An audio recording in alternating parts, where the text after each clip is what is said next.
Hi guys, my name is Riya Davra and welcome to my podcast, The Healthy Hustle, where I would like to explain practical wellness strategies by industry professionals. I hope you get inspired and I hope you're able to learn something new and I hope you're able to incorporate healthy habits in your day-to-day life.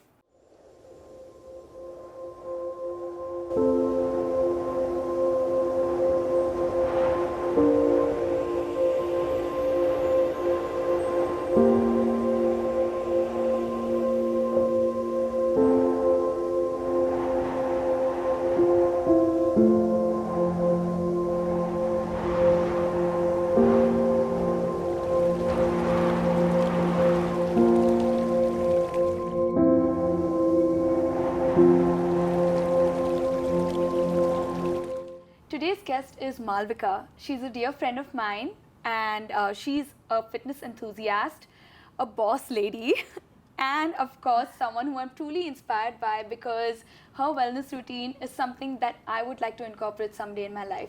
So moving on to Malavika. Thank you for having me. Likewise. It's great to be here. I'm glad. So thank you so much for making time first of all. I really appreciate this. Pleasure, absolute pleasure. I didn't say too much because I wanted you to talk about your journey because you have brought in Vegulution. Yes. And Vegulution has brought Hello Tempayy to us. That is correct. Which is something I truly love and something I have as a protein supplement all the time. And that's how we got talking, right? Is because you didn't know I was doing Hello Tempayy and you tried it and you said, "You're the tempeh lady?" And I said, "Yes, I am." Yes. So we met at a potluck, I remember, Yes. and your product really stood out to me. And I remember taking the rest of the product home because I was like, this is too good to be true. So first of all, I would like to start off by saying, you do not look your age. So Must be the tempeh. it must be. Exactly why I brought you here. I want to know exactly what you do and what made you this fitness enthusiast, this wellness professional that you are right now. Okay, you've been too complimentary. Thank you. But you know, it's a journey.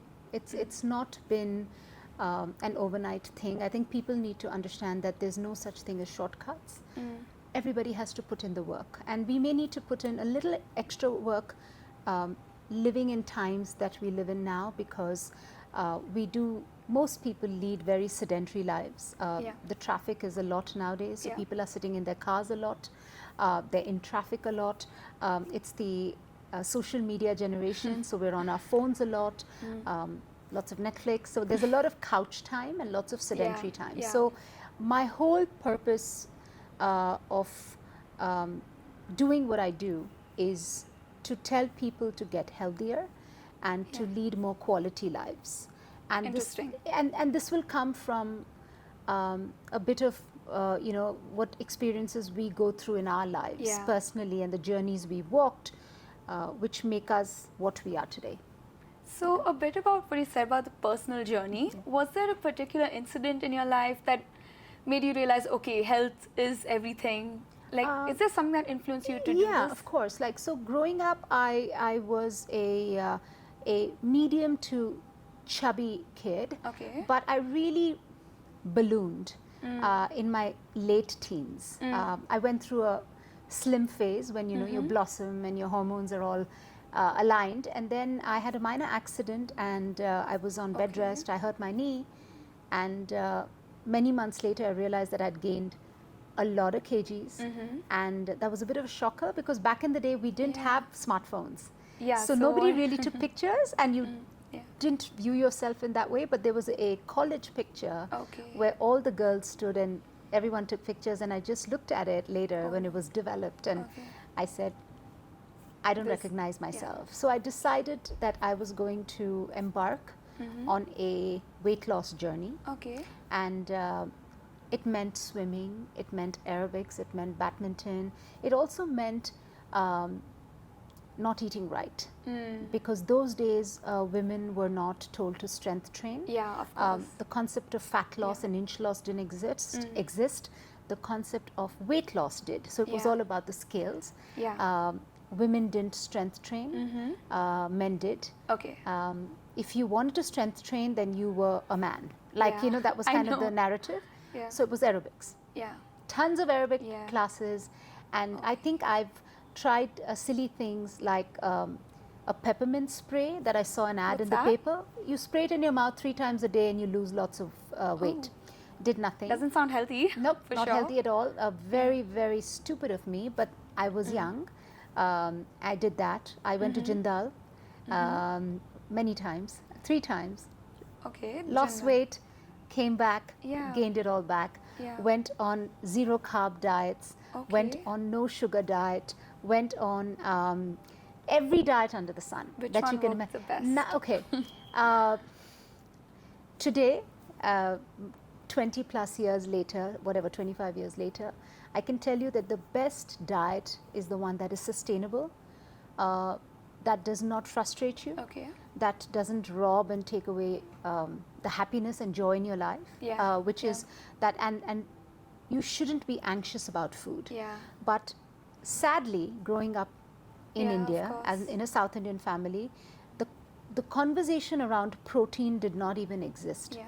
That word was never used. Yeah. Rice heavy, fried foods, sabzi, vegetables, and sambar and dal and rasam, and that was your That was your meal, breakfast, that's lunch, dinner. nutrition. And Yeah. occasionally they'll throw in a rajma, a chole, and that's like a treat. Yeah. And then occasionally there'd be some eggs. Yeah. So the narrative has changed. Yes, of course. Now we know Yeah. that the superpower Yeah. in fat loss is protein. protein. So when Yeah. you prioritize that, reduce the carbs, not eliminate it, reduce the carbs, Yeah. eat lots of fiber, Yeah. move every day, strength train along with some cardio, Yeah. that is the magic. That is the secret ingredient. Interesting. You know, when I was introduced to the concept of protein, it's like protein is for muscle gain, like, you know, to build, to get bulky. Absolutely. And so people are like, oh, I'm not looking to get bulky, therefore I don't need Exactly, protein. exactly. So this is a new perspective, Exactly. and especially centered around women's health. 100%. And that's what I talk about a lot, because when we look at the statistics in India, we are what we traditionally call skinny fat. Yes. So I've lived in the US, I've lived in Australia, I've lived in the Middle East, and now in India. So I have a good exposure to cultures, I'm sure. lifestyles, habits. Yeah. And you will see a lot of obese people in Yeah. America, and that's also because their food habits Yeah. is really, their food portions are really Yeah, high, but yeah. also the foods they eat are highly processed foods. Yeah, Busy lives, exactly. highly processed Yeah. foods, fast food culture. In India, we have such a strong cooking at home culture. However, we are what is called skinny fat. Yeah. We think what you we mean. eat Yeah. healthy, and we do, because Yeah. we have such diversity in our food palette. From state to state, Yeah. we are so Yeah. different. But we love our carbs. So Of we'll course. typically see a man who doesn't or a woman who doesn't look that heavy from behind, but when you turn around, there's a belly fat there.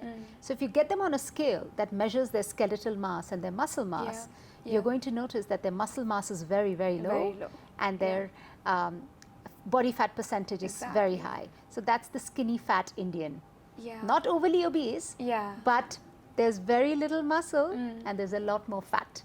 Exactly. So I try to educate women that you could eat a lot of protein, forget even lot, try to meet A decent the bare amount. minimum, because that's like 56 grams for men, sedentary Okay. men, and 46 grams for sedentary women. We're talking about Okay. sedentary. Now, if Wow, you're an active person and you're going out, moving, exercising, you have a demanding job, you're working out, you're in construction or whatever, you Yeah. need to go higher. Yeah. And we're not meeting the daily requirement, Yeah. which is why we have a lot of health related issues in Yeah. India, be it diabetes. Yeah, of course. We have We a are very the- high diabetic Yeah. rate, we have obesity, we have cardiovascular issues, and we have a lot of other health issues because Yeah.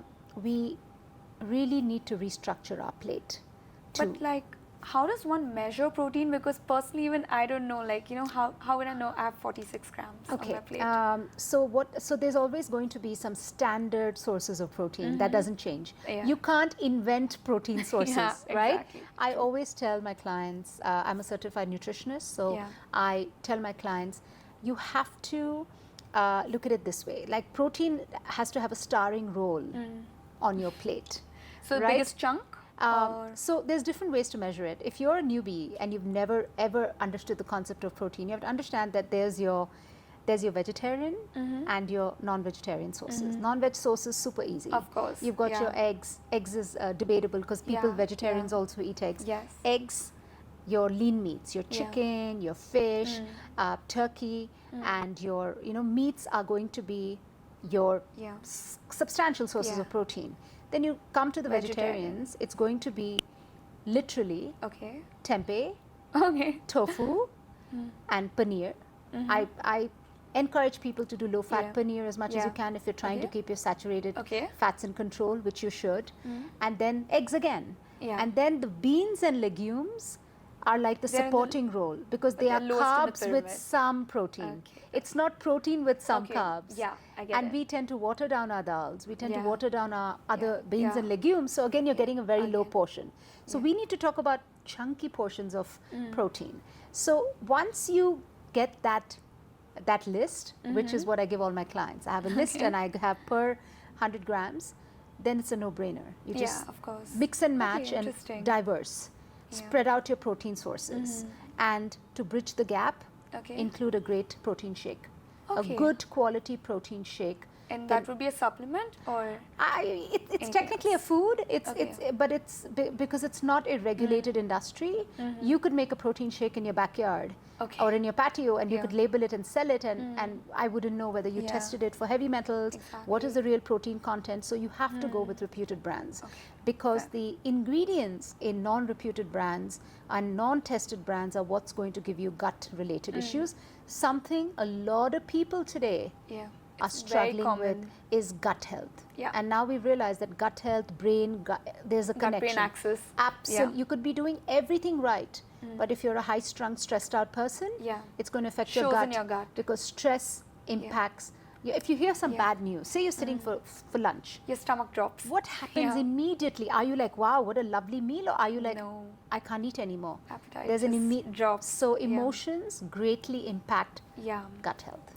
In fact, in yoga, as I'm a yoga teacher, we say Adi Cha Vyadi, which is the psychosomatic issues. It shows in your gut, the 100%. very first thing. It's 100%. written in the scriptures. And absolutely. I It's like just that now we're beginning to talk about it a lot. And science is picking up the actual process of this entire axis. So it's very interesting. The beauty of science is now we can do tests and we can have people who are willing to be subject to being in a control group and, group A, group B, and expose them to certain factors and they're going to see. That's why I'm totally for science.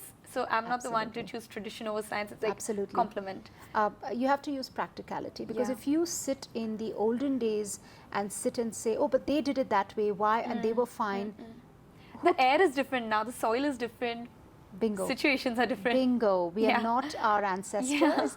Our nutrition is also ever evolving. They could find things about a certain ingredient that they didn't know about 10 years ago and now they're like, wow, we just discovered that this is even better now or not so great. So science is ever evolving, nutrition is ever evolving, and a big part of health is not exercise.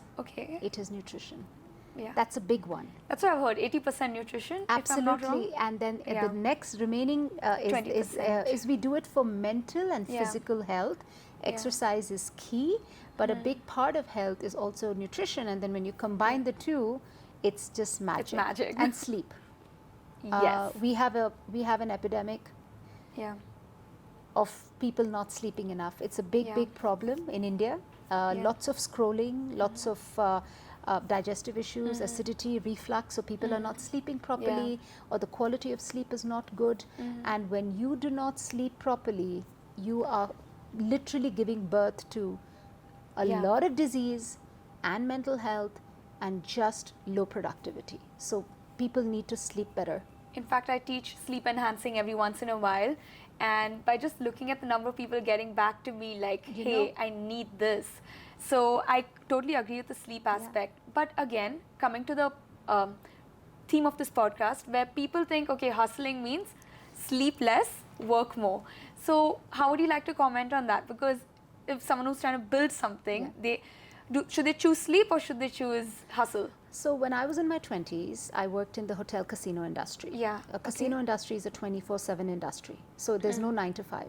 My hours were insane. I partied there. I'm sure. I slept there. I don't know when I was partying, when the work ended. Yeah. It was just rolling one into the Yeah, other. yeah. Luckily, I didn't have kids at the time, so my husband and I were both in So the it was- industry. We fed off of each other's energy, and I could do it then. Yeah. If I Yeah. slept at 11 a.m. Okay. In the morning, just Oh, 11 a.m. I sometimes would Sorry, I thought that was PM. No, because that was when I used That to go would be a into work. dream. Yeah, I used to okay. go into work Okay. sometimes for that shift. So I would go to work by 8:39 p.m. and I Yeah. would stay till the morning shift, go home, I don't know, eat something, and then Yeah. go to sleep. But my body was so young and amiable that Yeah. it slept from 11 a.m. till 7 Yeah. plus 7 hours Okay. because that's the sleep it needed. It needed. Today, as we grow older, more exposure to Yeah, gadgets. to gadgets. So Yeah. there's a lot of blue light. Yeah. We need natural light. Exactly. So first thing when you wake up, don't look at your phone. Yeah. Step out into the light Okay. because it's signaling your brain that you are in tune with the circadian rhythm Yes. of Yeah. nature and Yeah. your body. Yeah. So align yourself with that. So your Yeah. body's like, hey, you've woken up. Yeah. You've got some sun. Let's do things that are supposed to be done Exactly. now. Your day the started. and now exactly. yeah. Let's do it that way. That's how Yeah. it's supposed to be. Yeah. So my sleep schedule was all off. I did have some health related issues when I moved to the US from India. I went from a home where I was pampered with food, diverse, Yeah, different, yeah. and there I had to fend for myself. It's Yeah, a very of bread course. heavy culture. Yeah. Yeah. So I used to eat a lot of sandwiches. Again, anything I could just put in the freezer, put in the Yeah. microwave. So I got really sick.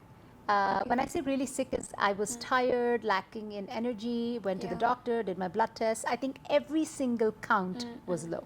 Yeah. I had never been So you'd given in So- to like the packaged food. absolutely culture. because of convenience, and that's when I Okay. had a bit of a wake up call, and I said, I have to do something. of And this is again, my husband's not going to take care of me. I have to take care of myself. Mm. So you're very different in your teens. Mm-hmm. You're different in your 20s. You're different in your 30s. When you get to 40 and plus, you have this thing of I need to take care of myself. Yeah. Mine started in my 30s. Okay. I think everyone should start in their 20s. I think you should start investing in your health when you're in your 20s. It's just that in 30s and 40s you have more disposable income to Yes, of to course. indulge. Yeah. You may be busy making a family, you may be busy working. So going back to that, I've had all sorts of crazy hours when I was younger. Yeah. Today you couldn't pay me to work Okay. a night shift because So what would your recommendation be? Should you prioritize sleep or should you give in to the Sleep. hustle culture? sleep.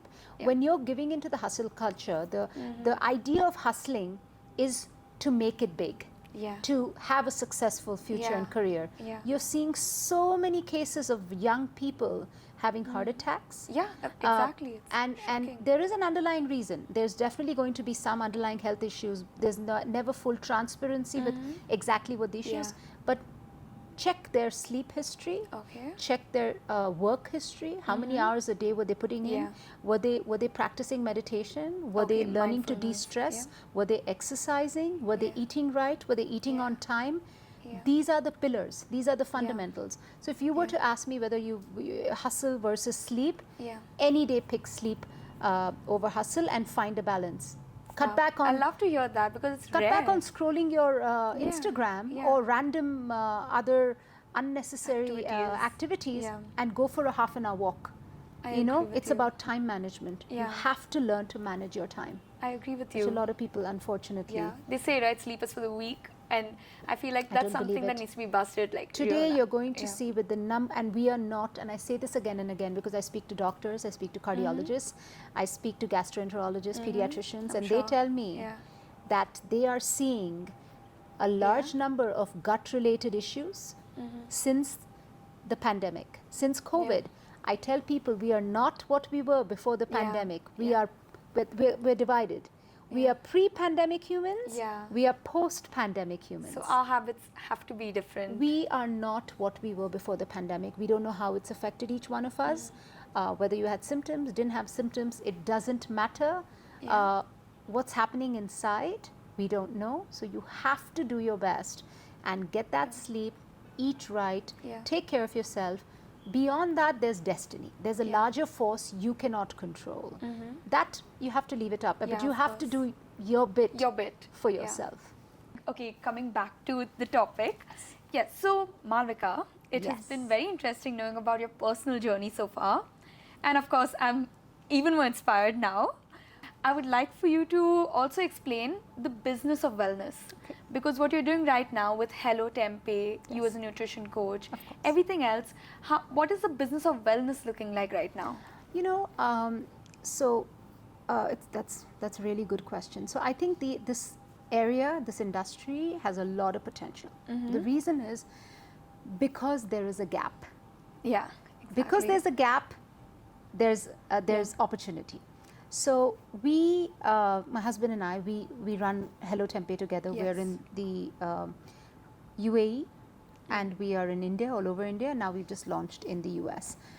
We saw and observed a protein gap. Okay. Okay, It's very specific, like, very specific protein Nutrition. gap for vegans and vegetarians. So some years ago, we had a health incident with a loved one in our family. Okay. And we realized that we had to make a lot of dietary changes. So we had to be gluten-free, we had to be dairy-free, and preservatives, colorings, additives. So Yeah. there was a whole no list for this Okay. loved one. Yeah. And in that process, I learned so much about label reading Okay. and about how we as consumers are being fooled, Yeah. unfortunately. Yeah.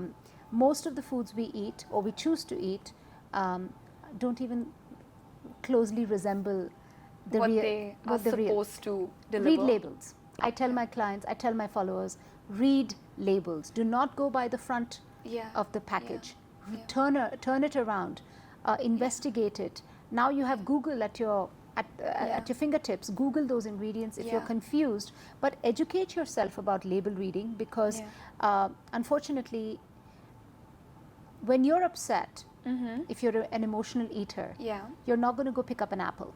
Not at all. You're going to go pick up cookies Yeah. or chocolate or something, or maybe a bag of chips. Maybe. These are hyper palatable foods. Yeah. They have been formulated To make it addictive. to make it addictive Yeah. and tasty. That's why an apple is not like, wow, I can't believe, we don't carry I'm guilt. stressed, let me eat an Let me eat an apple. apple. No. You know, it's the perfect balance of fats Yeah. and salt and sugar. Yeah. And unfortunately, kids, teenagers, adults And are when packaging comes into place. correct. Yeah. They're eating way more than the Yeah. daily allowance. Yeah. And this is what is causing health-related issues. And also the snacking culture, right? Yes. There's always snacking. I'm bored. We're not moving enough. What do? Let's snack. Let's eat. Let's watch something. Let's snack. So it's available everywhere. Yeah. And also Yeah. it's available at the drop of a hat. You've got Exactly. all your Yeah. quick commerce. Yeah. In a second, you Yeah. can get You have whatever you 9-minute want. deliveries and It's all. fascinating, right? To Yeah. me, as someone who's just moved to India, this 9-minute delivery is just fascinating. You know, Yeah. so I'm like really intrigued by it. So going back to your original question, is we realized that there was a gap. There was a protein gap for vegans, vegetarians, Yeah. and in India, especially since we have cultural related, Yes. don't eat meat. It's very emotional, this food culture. Absolutely. So there's, Navratri. Meat eaters may not eat meat during Navratri or Diwali or, weddings, whatever for that matter. And we were like, there's people in India with so many religious and cultural beliefs and also joint family Yeah. where Yeah. they can't eat onion garlic, they can't eat this. There's lots of restrictions. Yeah. And we were like, what do they do? Like if Okay, they can't yeah. eat eggs and if Yeah. someone's lactose intolerant, Yeah. there Yeah. has to be another protein source. Yeah. And that's when tempeh So came into. tempeh fills that gap. Tempeh fills that gap because tempeh has been around in Indonesia. It's their staple in their diet. Yeah. So it's not like I invented How a did new. you discover this? When my loved one fell ill, Okay. and then there was this excessive investigation on foods that were good for her, what could help her, what could help the gut. That started my journey with gut health foods and fermented foods. Okay. So I'm a big fan of fermented foods. I've struggled with my own journey of GERD. GERD is gastrointestinal Okay. reflux disease, and I was diagnosed after I had my children. Okay. because I had a condition when I had my kids called hyperemesis gravidarum, Yes. where you are allergic to pregnancy. So it's like constantly trying to like reject My the body is baby. completely, and you Yeah. and you like eggs. If you're allergic to eggs, Yeah. you can stop eating eggs, but I can't stop being pregnant Yeah. because I'm already pregnant. Yeah. I didn't know I had it. It took a while to diagnose. It was only because I was so sick that I couldn't get out of bed. I used to have blackouts because of the severe weakness, Yeah. and when I discovered what that was, and because of the excessive vomiting associated with hyperemesis, my esophagus, that is our food Okay. pipe, has been compromised. So mine is a structural issue, Okay. because I've been to the best doctors, I'm sure. gastroenterologists in You've every been single around the world, I'm sure. you've every experienced- country, multiple doctors, and they've all done multiple tests, invasive ones too, Yeah. and they've said it's a structural issue. Okay. You just have to manage it with lifestyle or surgery. I've opted to not have surgery yet. Yeah, of course. And I used to be on a scale of 1 to 10 bad. I was 11 on 10. Okay. And today That's beyond the scale. Beyond the scale. In fact, a side note about that, sorry to digress, is one of the medications given to me to suppress my reflux pushed me into clinical depression. Oh. So coming to myths about soybeans Soy and in general. soy in general. So I would like to know what are the myths out there and what myths would you like to bust? Plenty. So I think the biggest challenge for us, was it's a soy product, and we know the myths surrounding soy, and it wasn't until we actually got to researching that we realized that people really believe this. Soy causes cancer. Soy makes you feminine. Soy affects fertility for men. Soy causes excess hair growth. I mean, there's been so many myths surrounding soy, and we have a team, R&D team, and we have a team of researchers that do your research. When you put your foot in your mouth, you have to, when it's your startup, you have to make sure that you dot all your I's and cross all your T's. Almost every single myth has been debunked by some of the top nutritionists, dietitians, doctors, cardiovascular doctors. Most of them are actually told us the opposite, saying doesn't cause feminization, extremely good, actually can prevent certain cancers. Interesting. Women with thyroid can consume it in moderation, extremely beneficial for women with perimenopause and menopause, and for PCOS, and for diabetics, and for kids, and Basically for for fat everyone. loss, and for gut health. And I said, my key word was gut health, because we had the gut health issue in the family, so we were like, okay, gut health. And then we did our research, and we realized that no one had launched tempeh in India. And by the way, India does only non-GMO soy. Okay. So it's not even like GMO versus non-GMO. India is non-GMO soybean. Interesting. Wonderful. That's a big best, one. I yeah. mean, that's what people are been told, that non-GMO is very beneficial. We get our soybeans in India, and we just said, okay, I think we need to do this. We just absolutely were convinced that we had to do it. We liked it. We had made so many different varieties in my kitchen by then in Dubai. My cook was making tempeh, and we were playing around and realized that this is a product that is so highly absorbable. It's like a sponge. When you take a sponge and put it in water, what does it do? It absorbs the water, and it holds It it. takes in all the flavor of the That's what food. tempeh does. Amazing. So, and it's a complete protein. There's very few foods that are complete protein. Literally plant-based, very few. Tempeh is one of them. Soy. Soy. And in India, soy is not uncommon. There's soy chunks, there's soy chop, and that's highly processed soy. That's not soy in its real form. So tempeh, edamame, soybean, tofu, these are the soy-based products that are in its Interesting. gut-happy forms, for that matter. Yeah. So we took a risk, and we decided to launch it, and we're here now. And how have you seen the market react to tempeh? Are people accepting The of truth is, the people who know, they know. Yeah, and that's all you need. The people who The know people the value who know, of that. they know. Vegans, vegetarians, more than vegetarians, vegans absolutely have embraced tempeh. A lot of vegetarians have embraced tempeh. People who have health related issues, who have been told, hey, who want to go off, like the pandemic did something to a lot of people. They got more health conscious. Yes. And when you start embarking on a health conscious journey, you start being open to information around you and listening to what's around in the market. And we grew from 1 city to 2 to 3 to 4 to 5. It's a process. I launched Tempayy 3 years and a few months ago during the peak of the pandemic. So I was in stores when the second wave hit. So, you know, that Were took the us. stores open? Oh my What- God. Whatever was open was open. Yeah. So we scaled back. And then, of course, you know, social media has done wonders for us because people start tagging, but there's still a very large population that doesn't know about it. I don't expect Tempayy to be mainstream in the rural areas where people, because it's education. It's a lot to do with educating people and trying to tell somebody that why you shouldn't eat a mound of rice and sambar, and that you should eat some protein along with it. Tempeh is an acquired taste.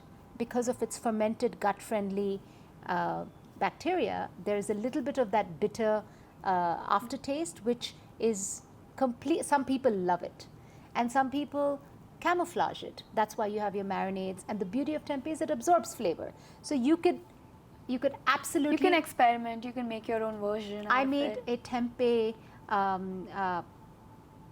cheesecake yesterday. Interesting. Yep, it was a date. I thought it's a savory product. It was a date and tempeh crust. See, that's the thing. Tempeh is bland. It's neutral. Okay. So it can be a dessert. Or it can be savory. Exactly. Interesting. It is whatever you want it to be. It can taste whatever you want it to taste like. Very interesting. So what's the future now? Because you have introduced something, you've conquered the market when it comes to protein. What's next, like for tempeh and in general in the wellness industry? So I don't think I've conquered the market yet, right? Okay, there's a lot more. Because India is such a large country. So even if a very small percentage of people adopt tempeh, we're fine. But knock on wood, we've been growing steadily. We've definitely been growing every month. That's good. A lot of people are hearing about us, and I am the only one who's doing large scale tempeh in India as of this moment, right? And you recently launched in the US I market. did. So congrats and that was on that. Thank you. That was a big one for us. I think the US is very knowledgeable, and veganism is growing, vegetarianism is growing, and the market in US has adopted us really well in a very short span of just a week. I hope it keeps growing. We have some things up our sleeve that it's not just going to Any be spoilers for us? I cannot share spoilers, but we've realized that, so when, like you said, that day when we made the dip for you, at the potluck, the number of people that came to me and said, do you sell this as a dip? You should. and so we've had people giving us that feedback.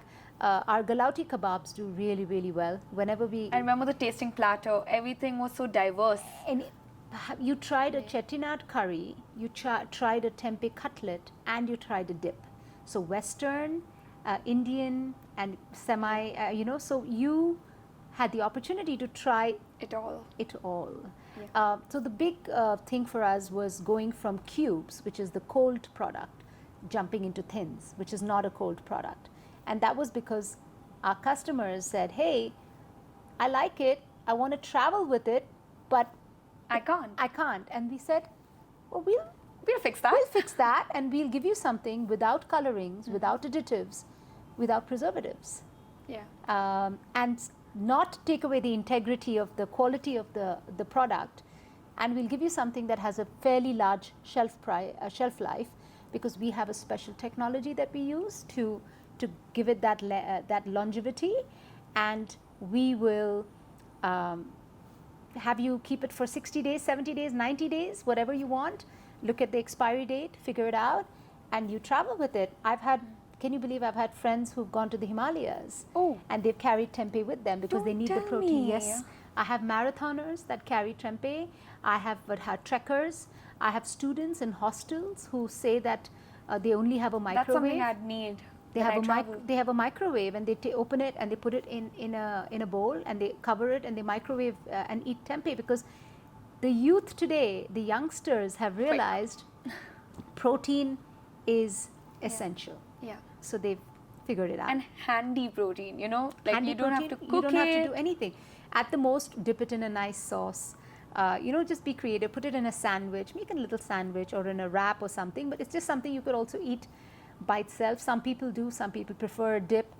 And so we have things up our sleeve that we hope to that comes into fruition someday soon. Interesting. Yeah. So I have a quick this or that. Yes, round, of course. And I feel like coffee with currant situation here. No. Do I get a hamper? Where's the hamper? There's no hamper. Sorry, there's some water right there. Water's good. You need to be Exactly. hydrated. Yeah.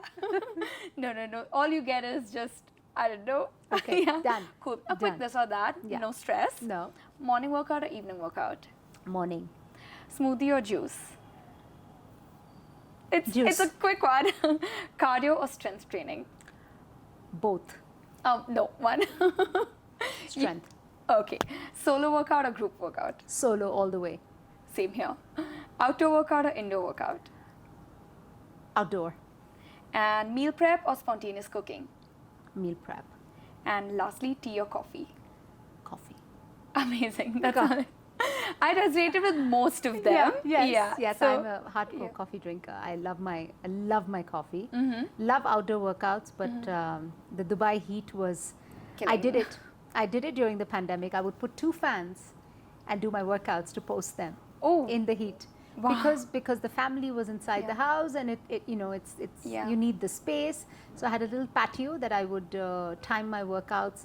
We all did crazy things during the pandemic. I'm sure. All did we had what the space and the time. we all did what we needed to pass our time, to be productive. Some people discovered themselves during the pandemic. So I think the pandemic did wonders. I discovered myself during the pandemic, and I realized that nutrition is really, really what I'm really passionate about.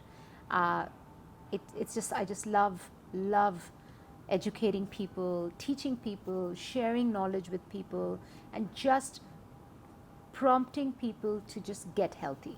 That's really what I want it to be about.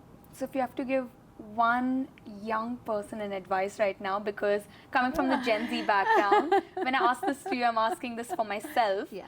What's the one advice that you would give as your, if there's only one thing you could say to a Gen Z, what would you say? Does it have to be one? Yes, because I feel like Start investing in yourself in your 20s. Invest in yourself in your 20s for your 40s and 50s. Start early, adopt healthy habits in your 20s, because it's really hard to break bad habits. So start taking care of yourself in your 20s. okay, but And please don't smoke and vape. It's a big problem. There's been enough research to indicate that Indian women, I'm Indian, so I'm going to speak about the Indian women, are reaching perimenopause earlier, much earlier than their Western counterparts. A big part of it is our unhealthy lifestyle. It's probably a lot of smoking. It's one of the factors. I think this new liberated generation, so we're like a little bit more free, smoking, drinking, not sleeping enough, partying too much. This is really going to impact your health in your 30s, 40s, etc. So don't feel like you're immortal. We feel immortal in our 20s. I did. But my 20s is not the same as your 20s. Of course. We live in different times. different worlds. Invest in yourself. Start strength training early on. Eat right, sleep right, and you've literally like got a head start. That's Yeah. very interesting. Thank you so much. You're welcome. That was It so insightful, was honestly. great. And I Thank you. love how you gave us so many tips on starting a business, first of all, Yeah. finding your why, and of course, with a great detailing towards your personal life. So thank you so much for removing your time. And thank you for having me. It was, this is what I love to do, is to talk to people and express myself. And thank you for giving me the opportunity. Thank you for giving us an opportunity. I appreciate it. See you soon. Bye-bye. Thank you. Okay.